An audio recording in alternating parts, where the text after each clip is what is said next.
Aujourd'hui, vidéo assez rapide, on va parler de la banane, l'un des fruits les plus consommés dans le monde, et notamment je vais vous expliquer sur cette vidéo la meilleure façon de consommer ce fruit, plutôt intéressant pour la santé, mais vous allez voir qu'il y a deux façons de le consommer suivant votre objectif santé. On va donc distinguer la banane mûre de la banane pas mûre. Les deux sont assez différentes d'un point de vue notamment assimilation, vous allez voir, il y a pas mal de différences.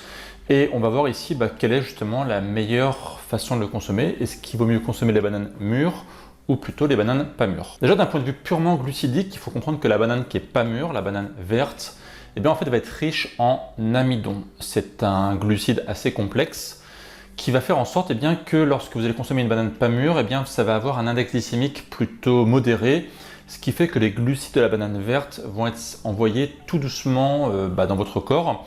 Donc c'est plutôt bon pour la santé si vous avez notamment un objectif de perte de poids, si vous faites un début de résistance à l'insuline ou si plus globalement vous souhaitez consommer une alimentation plutôt low carb, plutôt faible en glucides, la consommation d'une banane verte va être une très bonne chose puisque du coup au final les glucides vont être envoyés très doucement dans votre corps. Autre gros avantage, c'est que l'amidon de la banane ne va pas être digéré dans l'intestin grêle de votre corps, ça va être digéré par le gros intestin ou plus particulièrement par les bactéries de votre gros intestin, par votre microbiote intestinal.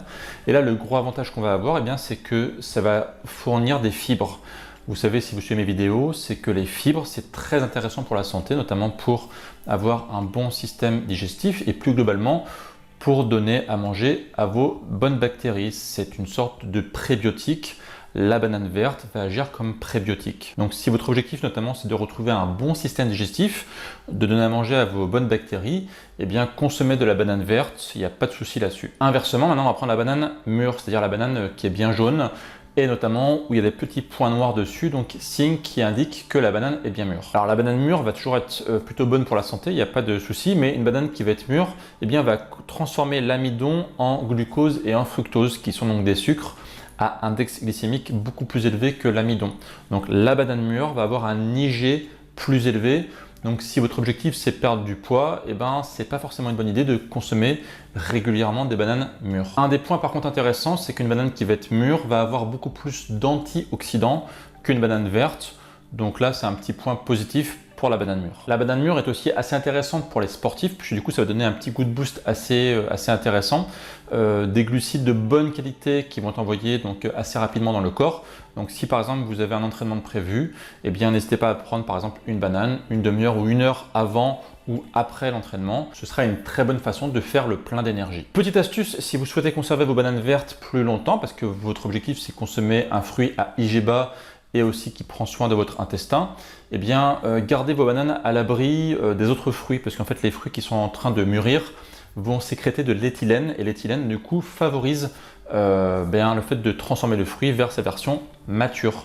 Donc dans ces cas-là, mettez vos fruits à côté et mélangez pas par exemple pommes et bananes en même temps, sinon vos bananes vont mûrir plus vite. Autre petite astuce pour éviter les échanges gazeux de la banane, donc pour éviter que là aussi elle ne mûrisse trop vite, n'hésitez pas à mettre un papier cellophane du coup sur la queue de la banane afin d'éviter les échanges gazeux, donc type oxygène notamment et éthylène. Comme ça vos bananes vont rester plus longtemps mûres. Si vous ne connaissiez pas cette astuce, n'hésitez pas à laisser un petit like sur cette vidéo. Et si vous avez d'autres astuces pour conserver vos bananes vertes le plus longtemps possible, n'hésitez pas à laisser en commentaire. Donc vous avez vu ici, on a parlé de bananes et puis aussi d'index glycémique, donc qui est essentiel pour notamment les personnes qui veulent perdre du poids. Et notamment, on me pose souvent la question, quels sont les fruits qui sont intéressants pour la perte de poids?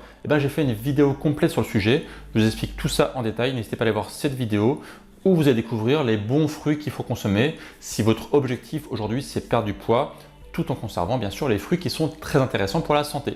Et moi je vous dis à très bientôt pour de prochaines vidéos. Et d'ici là bien sûr, prenez soin de vous. Ciao ciao!